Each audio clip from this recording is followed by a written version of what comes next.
Kryetari PD-s Mendu Thaçi në një intervistë për të përditshme në gjuhën maqedonase Utrinski Vesnik ka përjashtuar çdo mundësi për bashkëpunim të ardhshëm me strukturën aktuale të VMRO-DPMR-s, duke shprehur bindjen se partneri i fundit i kësaj përbërje të VMRO-s do të jetë BDI-ja e Ahmetit.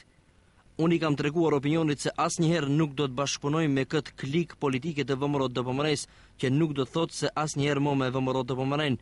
Mendoj se partneri i fundit VMRO-DPMR-s në krye me Nikola Gruevskin nga ana e shqiptarëve do të jetë Ali Ahmeti. Do të ishte parimore nga PD-sha të flasin me përfaqësuesit legjitim të popullit maqedonas dhe të shihen prioritetet në programe. Ne nuk mund të jemi partner e një strukture politike e cila është orientuar anti-NATO dhe është në bela me fqinjet.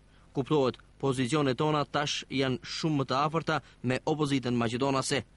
I pyetur për formimin e koalicioneve në blokun mes partive maqedonase dhe shqiptare, Thaçi tha se për një gjë të tillë nuk mund të mendohet pas zgjidhjen finale të problemeve të shqiptarëve, si dhe ndërtimin e besimit të ndërsjell. Thaçi madje tha se nuk është e vërtetë se nuk ka asgjë nga bashkëpunimi PDSH-LSDM. Nuk është e vërtetë që nuk ka.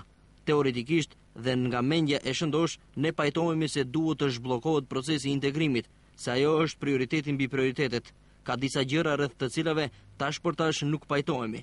Ne mendojmë se koha e marrëveshjes së Ohrit ka kaluar dhe se ajo marrëveshje është degeneruar. Mendoj se LSDM-ja shpreson se nëpërmjet marrëveshjes së Ohrit akoma mund të përmirësohen punët dhe këtu nuk pajtohemi. Platforma jonë e re parasheh plotësimin e marrëveshjes së Ohrit dhe mendoj se para nesh ka akoma kohë që të bisedojmë, që të kemi dialog të shëndosh dhe të kuptueshëm. Shumë është më rëndësi që pajtohemi se kjo qeveri duhet të shkojë, për shkak se nuk jep kurrë dalje nga situata, ka thënë Thaçi.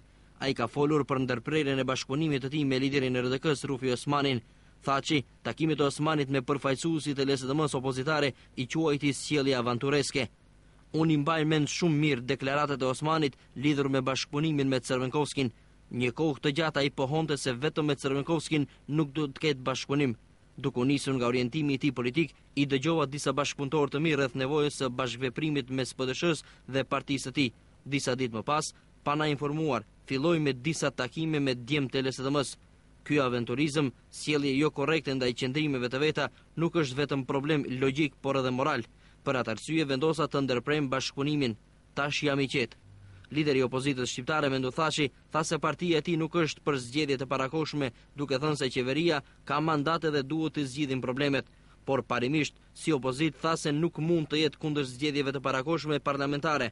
Thaçi ka thënë se nuk i ngutet që të vinë në pushtet, duke shtuar se ata që janë në pushtet nuk mund të zgjidhin problemet dhe duhet të ndërmarrin diçka ose të demisionojnë ose të shpallin zgjedhje të parakohshme për shkak se kanë numrin e nevojshëm për shpërbërjen e parlamentit.